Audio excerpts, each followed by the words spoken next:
What if I told you that some of the greatest voices in the history of music, voices that sold hundreds of millions of records, never got to see their own legacy? What if I told you that the industry that built them up also handed them the very thing that would destroy them? Today, we're not talking about rumors. We're not talking about gossip. We're talking about coroner reports, court documents, the words these artists said themselves, on the record, before addiction took everything. 12 R&B legends, 12 verified stories, 12 voices the world should never have lost. Let's get into it. I've got sunshine. Number 1, Billie Holiday. Now, don't explain. She had 70 cents in her bank account when she died. 70 cents. And $750 strapped to her leg. The last of her money, hidden from everyone, because she trusted no one, because nobody had ever given her a reason to.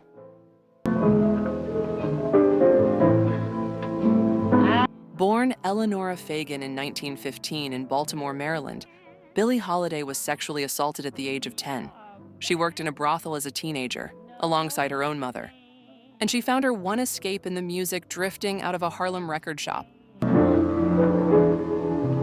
But I'm glad. By her mid-20s, Billie Holiday, Lady Day, was the most innovative jazz and blues vocalist alive on Earth.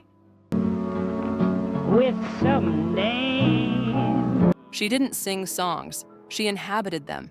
She bent time, she rewrote melodies, she turned simple words into emotional devastation. Don't explain.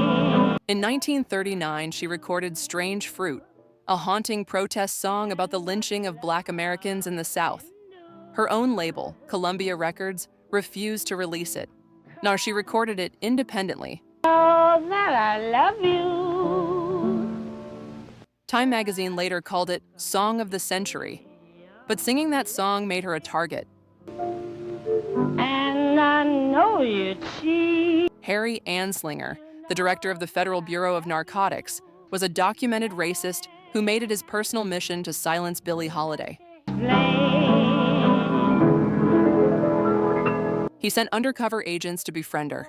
He had drugs planted in her room, multiple times. He had her arrested. He sent her to federal prison in 1947. All my thoughts of you. And then he revoked her New York City cabaret license, which meant she could no longer perform in any nightclub that sold alcohol. For a woman whose career was built on nightclubs, that was a death sentence. You mixed with. The heroin had first taken hold in the early 1940s. Her then husband, Jimmy Monroe, a drug dealer, introduced it to her. And once it did, it never let go. Lipstick. By May 1959, Billie Holiday had lost 50 pounds in a matter of months.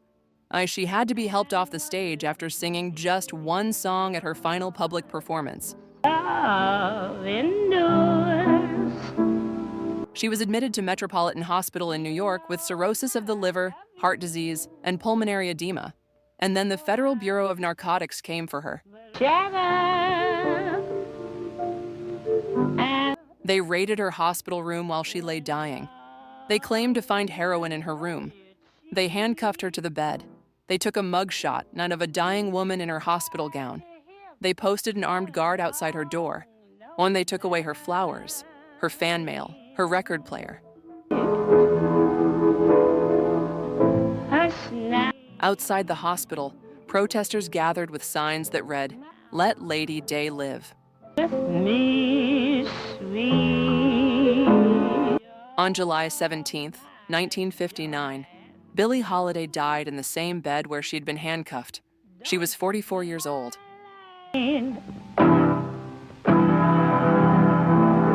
God Bless the Child, her 1941 R&B hit, was written in 10 minutes after a fight with her own mother about money. It reached #1 on the R&B chart and became one of the most covered songs of the 20th century. But I'm glad. I'm the woman who wrote about God blessing those who have their own died with 70 cents to her name, handcuffed to a hospital bed. for singing a song about justice. You're back. Number 2, Frankie Lymon. Can't be ashamed. I know I will fool you. 5 kids from Washington Heights in Harlem, singing doo-wop under a streetlight on the corner of 165th and Amsterdam Avenue. The lead singer is 13 years old. The year is 1956. Why Do Fools Fall in Love hits the charts in January. It goes to number 1 on the R&B chart in America and number 1 on the pop chart in Great Britain. Frankie Lymon and the Teenagers appear on The Ed Sullivan Show. They perform at the London Palladium for Queen Elizabeth II.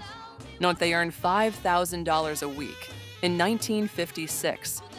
He is the first black teenage pop star in American history. Why do birds sing so gay? Michael Jackson studied him. Berry Gordy modeled the Motown sound on him. Diana Ross called him her greatest influence.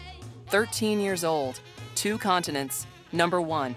Why does the rain fall from above? But here's the story nobody tells you. Frankie Lymon told Ebony magazine in 1967, in his own words, that a woman twice his age introduced him to heroin when he was just 15. Now he told that reporter, an addict is the most pathetic creature on earth. He knows that every time he sticks a needle in his arm, he's gambling with death. And yet he's got to have it. It's like playing Russian roulette with a spike. Tell me why. He said that at 24 years old.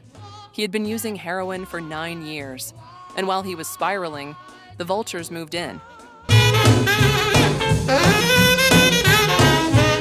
His songwriting credit on Why Do Fools Fall in Love was stolen.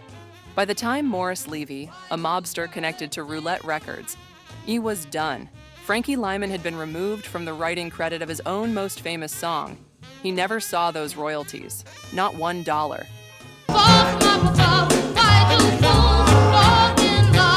On February 27, 1968, Frankie Lymon was scheduled for a recording session, day 1 of his comeback. Instead, he was found dead on his grandmother's bathroom floor in the same Harlem building where he had grown up. Why do they fall in love? A syringe was on the floor beside him. The death certificate read, acute intravenous narcotism, a heroin overdose. When he was 25 years old.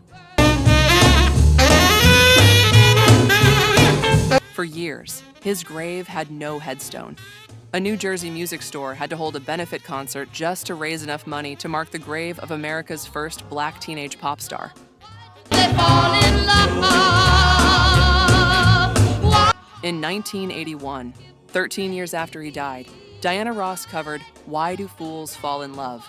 It went top 10 again, and the royalties from his song went to everyone except him. Listen, 90% of you watching right now aren't subscribed yet. If these stories are blowing your mind, imagine what you're missing.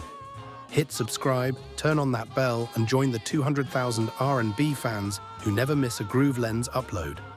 Number 3, Dinah Washington. Dinah Washington, who started out as a vocalist of Lionel Hampton's band. They called her the Queen of the Blues. And for 20 years, that title was earned. Here she is, the Queen of the Blues, Miss Dinah Washington. Born Ruth Lee Jones in 1924 in Tuscaloosa, Alabama, Dinah Washington moved to Chicago as a young child and was singing gospel in St. Luke's Baptist Church before she was a teenager. Of making whoopee. She sits alone. Between 1948 and 1955 alone, she had 27 top 10 R&B hits. 27 in 7 years. That is not a career. That is a dynasty. Well, he doesn't make much money. Ray Quincy Jones, who arranged some of her greatest recordings, once wrote that Dinah had, in his words, a pill for everything and anything. And he wasn't wrong. Time at the Apollo Theater, and what could be finer than my Dinah? In 1959, she recorded What a Difference a Day Makes. Critics initially dismissed it, said she was selling out to pop, but the public disagreed. Different a day makes. The song won the 1959 Grammy Award for Best Rhythm and Blues Performance. It crossed over to the mainstream pop chart and made Dinah Washington a superstar. But behind the Grammy, Brought the sun and the flowers. behind the gold records, behind all of it, Dinah Washington had been fighting a decades-long secret battle with prescription diet pills and alcohol. She gained weight and lost it, gained and lost it again, cycling through crash diets and pill regimens that her pianist later described as dangerously out of control. All my lonely nights are through. One of her closest collaborators said of her in his memoir, Dinah would take pills, drink, and forget she had taken her pills. Can't be stormy. On December 14th, 1963, her husband, NFL Detroit Lions star Dick Lane, went to sleep beside her. He woke up to find her slumped over and unresponsive. Find romance on your. An autopsy confirmed she had taken a lethal combination of secobarbital and amobarbital, prescription barbiturates, the same type used in diet pills and sleep aids, combined with alcohol. Since that moment of bliss. The death was ruled accidental. She had simply forgotten she had already taken her medication. Difference is you. Dinah Washington was 39 years old, at the height of her fame, unmarried to an NFL star. She had just started what should have been her greatest chapter. All on account of another bride. In 1993, she was inducted into the Rock and Roll Hall of Fame. In 1986, the U.S. Postal Service issued a stamp in her honor. 3 of her recordings are in the Grammy Hall of Fame. Room so nervous he answers what? It's The Queen of the Blues, gone at 39, because she forgot she had already taken her pills. head folks on make you whoopee. Another. Number 4, Little Willie John. James Brown called him the greatest singer who ever lived.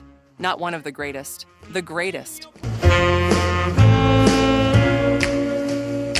Little Willie John, born William Edward John, in Cullendale, Arkansas in 1937, moved to Detroit as a child, singing gospel in church at 5 years old. Fever. When you At 18 years old, he walked into a Cincinnati recording studio and recorded a song called Fever. It went to number 1 on the R&B chart.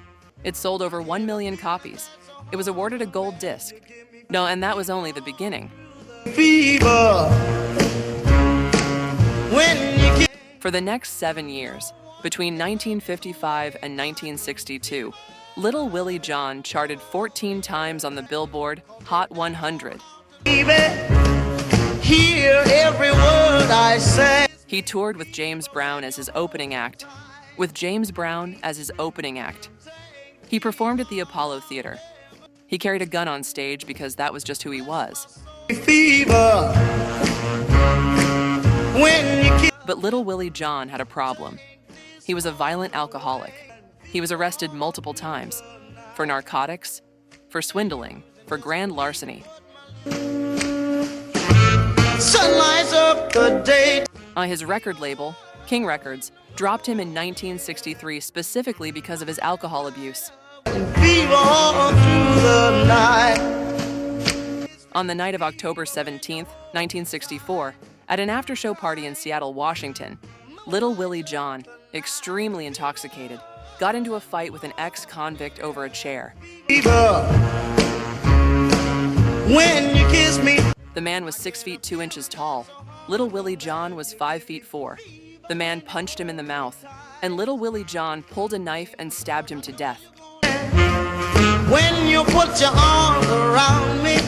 He was convicted of manslaughter in 1966 and sent to Washington State Penitentiary in Walla Walla to serve an 8 to 20-year sentence. Baby, hear every word I say. In prison, Aretha Franklin visited him. James Brown visited him. James Brown believed his old friend had simply given up. He later said, "Willie just died of a broken heart." Kiss me, fever, when you hold me tight. On May 26, 1968, After being admitted to the prison infirmary with pneumonia, and then allegedly locked into a maximum security isolation room, little Willie John died. No, he was 30 years old. No one can love you the way I. His death certificate lists the cause as a heart attack. Rolling Stone magazine reported he died of pneumonia. Other sources suggest he may have been beaten. It's me fever when you hold me tight. The truth has never been fully confirmed. But what is confirmed is that alcohol destroyed the man who created fever, and that the world didn't notice he was gone until James Brown recorded an entire tribute album in his honor. Moonlights up the night. In 1996, 28 years after his death, little Willie John was inducted into the Rock and Roll Hall of Fame, presented by Stevie Wonder. Fever in the morning. Peggy Lee's cover of Fever is the famous one. Madonna covered it, the Beatles covered it, over 300 artists have covered it. But it was little Willie John at 18 years old who made it breathe. All through the night. Number 5, Esther Phillips. At 13 years old, she got up in front of a Los Angeles Blues Club talent contest and blew the entire room out. The man running the contest was legendary bandleader Johnny Otis. He signed her on the spot. Her name was Esther Mae Jones. They billed her as Little Esther, and at the age of 14, her very first single, Double Crossing Blues, went to number 1 on the R&B chart in 1950. Number 1, at 14. For the next 3 years, she had more top 10 R&B hits than almost any other female artist in America. But then, as fast as it came, it was gone. She was a teenager. Her voice was developing. She was dropped from her label. And by the mid-1950s, Esther Mae Jones had become addicted to heroin. She would fight that addiction for the rest of her life. She fought back, multiple times. She changed her name to Esther Phillips, reportedly from a Phillips 66 gas station sign she passed on the road. In 1962, a young Kenny Rogers discovered her singing in a Houston club and helped her land a new record deal. Her comeback single, a country song called Release Me, went to number 1 on the R&B chart and number 8 on the pop chart. In 1972, she recorded Home Is Where the Hatred Is, a devastating autobiographical song about heroin addiction written by poet and musician Gil Scott-Heron. I only want a romance. She sang it in one take because she had lived every single word of it. Want to be famous. It was nominated for the Grammy Award for Best Female R&B Vocal Performance. Aretha Franklin won. I long to try. But Aretha Franklin walked to Esther Phillips's table, held out her Grammy trophy, and said, "You should have won this." And Aretha has confirmed this in her own memoir.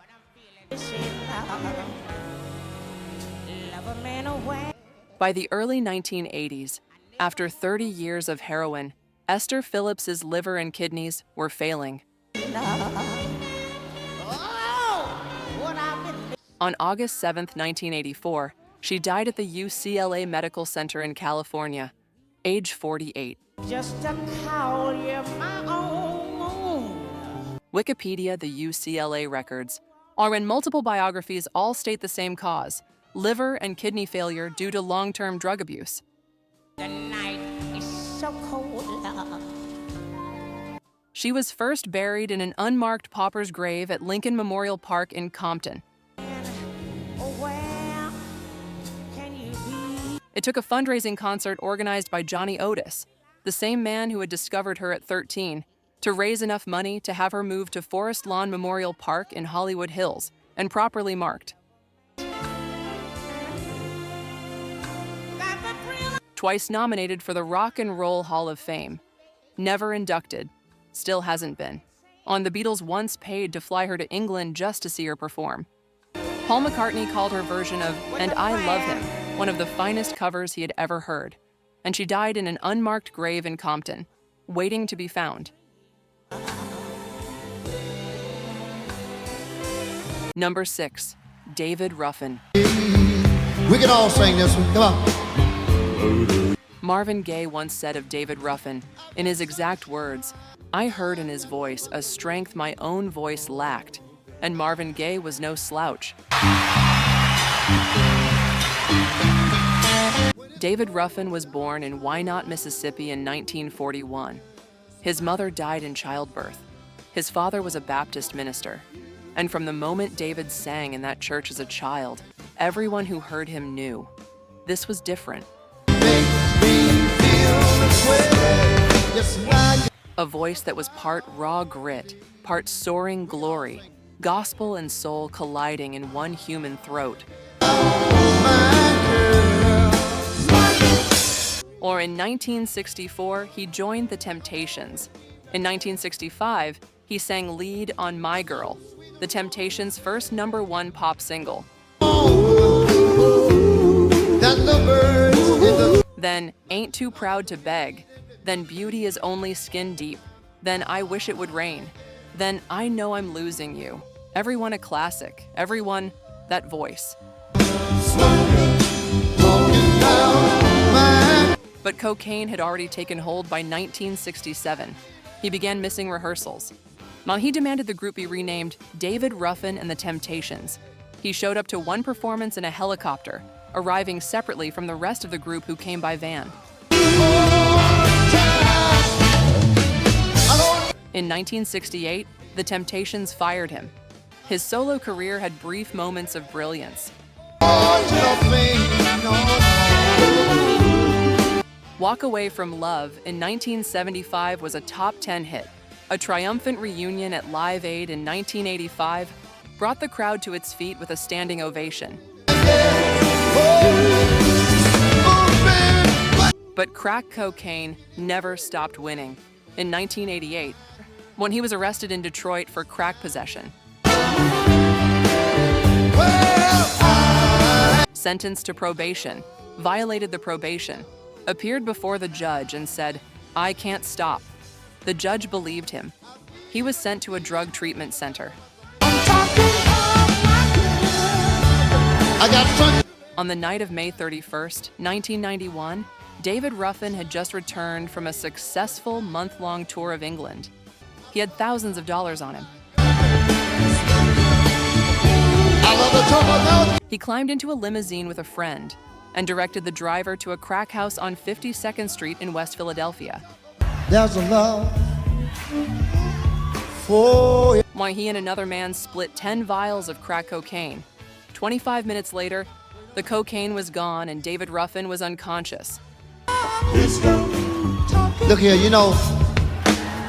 The driver rushed him to the hospital of the University of Pennsylvania, told staff his passenger had overdosed, then left. All our ladies quite right. Right, lady? David Ruffin arrived with no identification, no wallet, $53 in his pockets. He was tagged, John Doe. Possibly sometime we men don't have a tendency to treat all. He was pronounced dead at 4 a.m. He was identified by fingerprints, sent to the FBI. And the Philadelphia Medical Examiner's official statement, he died of an adverse reaction to a drug, cocaine. His death was ruled accidental. Once I had a little girl. At his funeral, Michael Jackson paid for the arrangements. Aretha Franklin attended. Stevie Wonder attended. Years in my head, I've been looking, I haven't found another day when I'm going looking right. The Temptations sang My Girl over his casket, the same song that had made him a star 26 years before. Oh, she run away for 3 long. Number 7, Jackie Wilson. Berry Gordy, the man who founded Motown, said Jackie Wilson was the greatest entertainer who ever lived. Elvis Presley called him his idol. Michael Jackson studied his every move.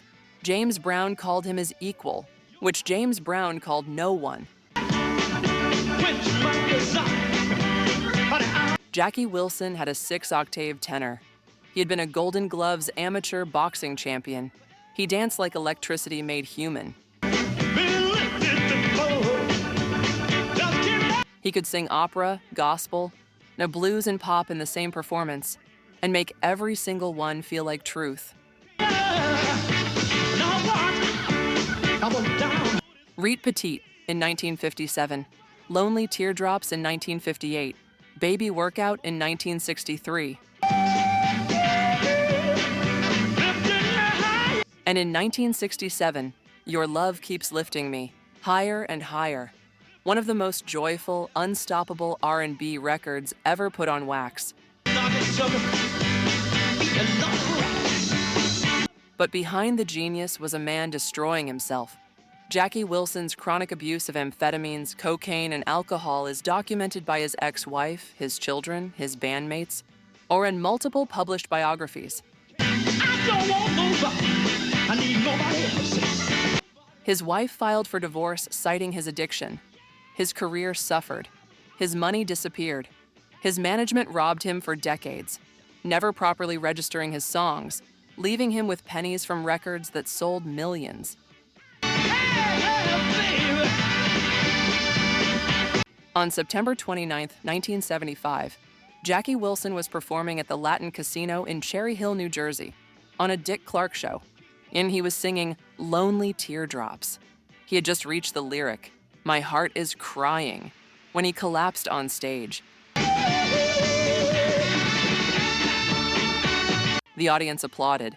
They thought it was part of the act. It wasn't. Jackie Wilson had suffered a massive heart attack. He fell headfirst to the floor. Cornell Gunter from the Coasters rushed out and performed CPR, but the brain had already been deprived of oxygen for too long. He fell into a coma.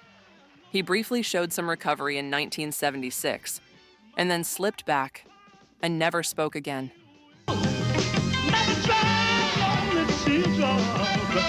For 8 years and 4 months, Jackie Wilson lay in a New Jersey nursing home, unable to walk, unable to speak, being spoon-fed and bathed. Just say you will. Say. Benefit concerts were held to pay his medical bills. Elvis Presley reportedly contributed funds personally. Just say you will. Say. Jackie Wilson died on January 21st, 1984, age 49. He was buried in an unmarked grave. It took a fundraising campaign just to put a headstone on it. Just give me a. 2 years after his death, Reet Petite was re-released in the UK with an animated video and went to #1. His first UK #1, From Beyond the Grave.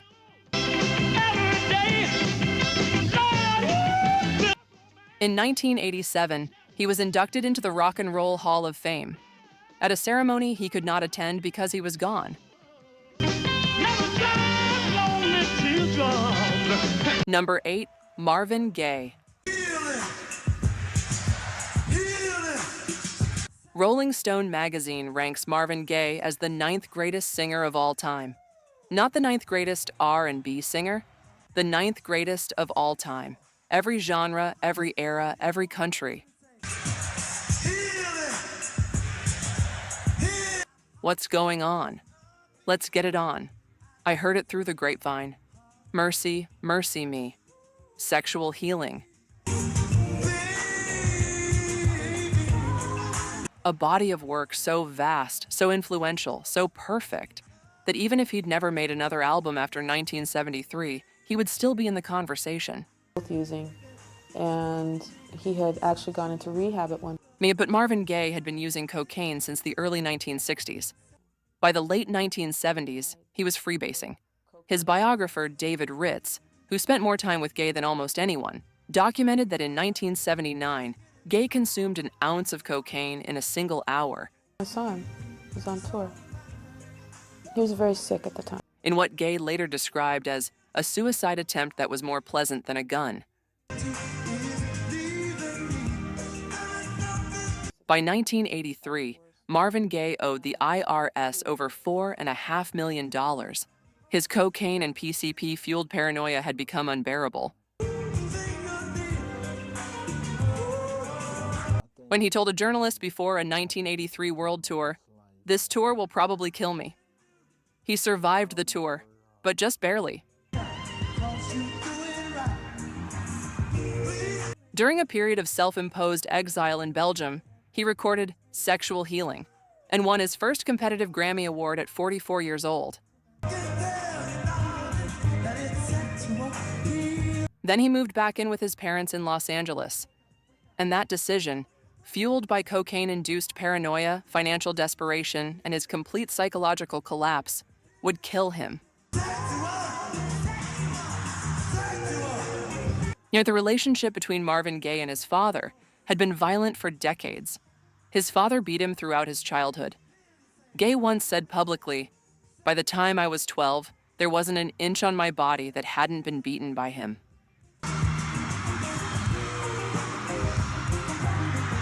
On April 1st, 1984, one day before Marvin Gaye's 45th birthday, a fight broke out between his parents.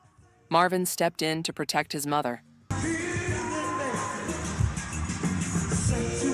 His father went to his room and retrieved a .38 special revolver, a gun that Marvin himself had given to his father months earlier during a paranoid episode when he feared being targeted. He shot his son twice, once in the chest, once in the shoulder.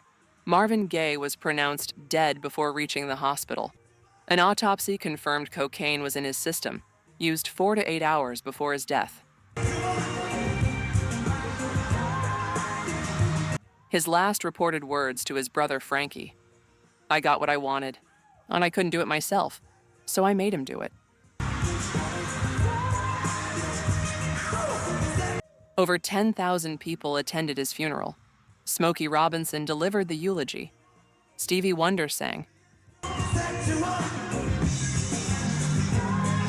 Number 9, Phyllis Hyman. She was 6 feet tall. She had a contralto voice that could fill any room on earth. And she was, by the account of everyone who ever saw her perform, one of the most commanding stage presences in the entire history of rhythm and blues. Phyllis Hyman grew up in Pittsburgh. She moved to New York City in the mid-1970s and was spotted by a record producer singing in a club on the Upper West Side.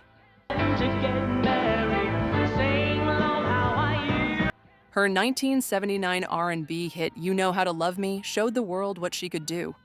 Her Grammy-nominated 1981 duet, "Can't We Fall in Love Again," proved she was operating at the highest level. But her label, Arista Records, wanted to pop her out, make her someone she wasn't. She refused. Contract disputes kept her from releasing new music. In the silence, cocaine found her. In 1986, she finally released "Living All Alone" on Philadelphia International Records. It was personal, it was autobiographical, and it was a song about loneliness so profound that audiences felt it in their chests. It went back into the R&B Top 20. And then in 1991, her album "The Prime of My Life" gave her her first #1 R&B hit, "Don't Want to Change the World." The album went gold. At 41 years old, it seemed like the world had finally caught up with Phyllis Hyman. But behind the comeback was a woman unraveling. In 1993, her mother and grandmother both died within a month of each other. She gained weight, and she battled cocaine and alcohol. She checked into rehabilitation and relapsed. She appeared on the Arsenio Hall show and confessed her loneliness and unhappiness to a national audience, live on television, with millions watching.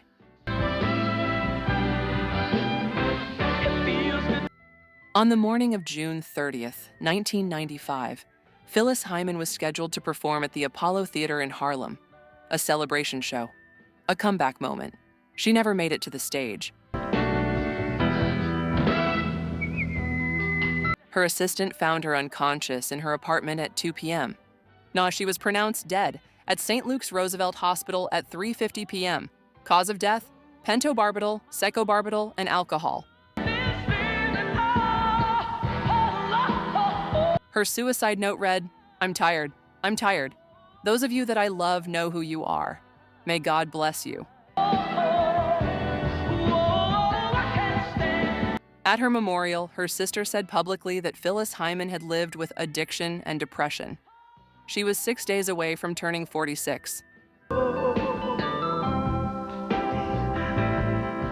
The Apollo show went on that night. Her band played her songs. Her family sat in the front row. Living All Alone. That wasn't a song title. That was her truth. Number 10, Rick James. The kind you don't take home to mother. He once called himself, in his own words, an icon of drug use and eroticism. At least he was honest. She's a very kinky girl. Rick James was born James Ambrose Johnson Jr. in Buffalo, New York in 1948. His uncle Melvin Franklin was the bass vocalist for the Temptations. His mother was a numbers runner for organized crime. Read about that girl is pretty. He fled the U.S. Navy as a draft dodger and ended up in Toronto, Canada, where he played music with a then unknown young musician named Neil Young. That is not a rumor, and that is documented history. With me. Yeah. He began using drugs as a teenager, marijuana, then heroin, then cocaine. By the time Super Freak exploded in 1981, he was one of the biggest names in funk music, and already deeply addicted. I really love to chase. Super Freak went gold in 1981. It defined a genre, it owned the radio, and when MC Hammer sampled it in 1990 for You Can't Touch This, Rick James became famous all over again. He won his only Grammy for composing it at the 1991 ceremony. Super freak, she's super freaking now. But from the early 1980s onward, Rick James estimated he was spending $7,000 a week on cocaine for 5 straight years. When he first smoked crack cocaine, he described it this way: "Sirens went off, rockets were launched, I was sent reeling through space." Put your hands together. In 1993, he was convicted of kidnapping and assaulting 2 women while under the influence of crack cocaine. He served 2 years in Folsom State Prison. He got out, he tried, he relapsed. He suffered a stroke in 1997 that ended his touring career. On August 6, 2004, Rick James was found dead in his Los Angeles home by his personal caretaker. He was 56 years old. Super freak, super freak. The Los Angeles County coroner performed a full autopsy. 9 drugs were found in his bloodstream, including cocaine and methamphetamine. The official cause of death, cardiac failure from an enlarged heart, with the drugs listed as contributing factors. The kind of girl you read about. The coroner noted that no single drug was at a standalone lethal dose, but that after decades of abuse, be combined with diabetes, a pacemaker, a prior stroke, and a prior heart attack, the drugs had finally finished what they started 30 years before. I really like the taste of every time we meet. On Chappelle's show just months before he died, Rick James had told his own story and punctuated every scene with, "Cocaine is a hell of a drug." Yeah. He was right, and he paid for it with his life. Super Freak is in the Grammy Hall of Fame. It is one of the most sampled songs in the history of popular music. And the man who made it called himself an icon of drug use until the very end. She's a super freak, super freak, she's super freak. Number 11, Gerald Levert. His father was Eddie Levert, the lead singer of the OJs, soul royalty. And Gerald was supposed to carry that legacy forward. Gerald Levert was born in 1966 in Cleveland, Ohio. He formed the R&B trio Levert with his brother Sean and friend Mark Gordon in the early 1980s.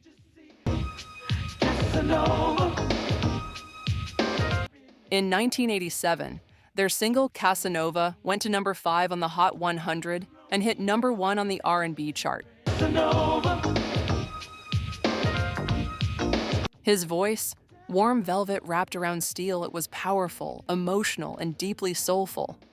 He went on to become one of the most successful solo R&B artists of the 1990s and early 2000s, scoring over 20 top 10 R&B hits and selling millions of albums worldwide. A woman just like you. Thinking About It in 1998, I'd Give Anything in 2002, and the legendary father-son duet with his father Eddie, Baby Hold On to Me, one of the most emotional father-son moments in R&B history. But behind the music, Gerald Levert had been battling severe chronic pain, knee problems, back problems. So the physical toll of being a large man who performed with explosive energy for 20 years straight. He began using prescription pain medication to manage it, then more medication to sleep, then more for anxiety. On November 10, 2006, Gerald Levert was found unresponsive at his suburban Cleveland home. He was 40 years old. The Geauga County coroner confirmed the cause of death in February 2007, acute intoxication. The drugs in his system, Vicodin, Percocet, Darvocet, 3 narcotic pain relievers, along with the anti-anxiety medication Xanax and 2 over-the-counter antihistamines. How much I need you. Show you. The death was ruled accidental. His father, Eddie Levert, the man who had spent decades singing about love and loss for the OJs, now had to bury his own son. Baby. And when I told you. Eddie Levert later released an album called I Still Have It, dedicated entirely to Gerald. He has spoken openly about his grief ever since. Every man deserves a good woman. Now, Gerald Levert influenced a generation of R&B artists. John Legend, Ne-Yo, and many more have all cited him. He was inducted into the R&B Music Hall of Fame. You in my life, so let me love. He was 40 years old. The prescription pad that was supposed to help him heal was the thing that ended his life. Me and Romeo ain't never been. That is the story that nobody talks about enough, because it doesn't look like addiction. It looks like medicine, until it doesn't. I ain't much on Casanova. Number 12, Whitney Houston. There has never been a voice like it. There never will be again. Whitney Elizabeth Houston was born in Newark, New Jersey in 1963. Her mother was Cissy Houston, the legendary gospel singer who sang backup for Elvis Presley and Aretha Franklin. Her cousin was Dionne Warwick. Her godmother was Aretha Franklin herself. Music didn't just run through her blood. Music was her blood. Her 1985 debut album sold over 25 million copies worldwide. The greatest love of all. Saving All My Love for You. How Will I Know? 3 #1 singles from a debut album, something almost no artist in history had ever done. And then I Will Always Love You in 1992, from the Bodyguard soundtrack, became the best-selling single by a female artist in history at the time of its release. Please don't cry. But cocaine, introduced during the height of her fame, began the long process of taking everything. So goodbye. In 2009, she sat across from Oprah Winfrey on national television and said these words, "I had so much money and so much access to what I wanted. I didn't think about the singing part anymore." Her high notes, once the most pristine instrument in popular music, had been stripped raw by addiction. Concert tours were canceled, record sales collapsed. Her marriage to Bobby Brown, volatile and publicly troubled, ended in divorce. She went to rehabilitation. She tried to come back, and at times she seemed to be pulling through. But cocaine had damaged her heart, and nothing could undo that. Life treats you kind. On February 11th, 2012, Whitney Houston was at the Beverly Hilton Hotel in Los Angeles, attending producer Clive Davis's legendary pre-Grammy Awards party. She was scheduled to perform that night. She was found submerged in her hotel bathtub. She was pronounced dead at 3:55 p.m. She was 48 years old. The Los Angeles County Coroner's official cause of death, accidental drowning, or contributing factors, atherosclerotic heart disease, and chronic cocaine use. Cocaine was confirmed in her system at the time of her death. The chief of operations for the coroner's office said publicly, "There's no reason to drown in a bathtub unless you're incapacitated." The following night, at the Grammy Awards, Jennifer Hudson performed "I Will Always Love You" in her honor. The audience watched in complete silence. She influenced every female vocalist who came after her. Mariah Carey, Beyoncé, Celine Dion, Christina Aguilera, Ariana Grande. All of them have said she was the standard. The greatest voice of a generation, 48 years old, found in a bathtub the night before the Grammys. Oh, Lord, said I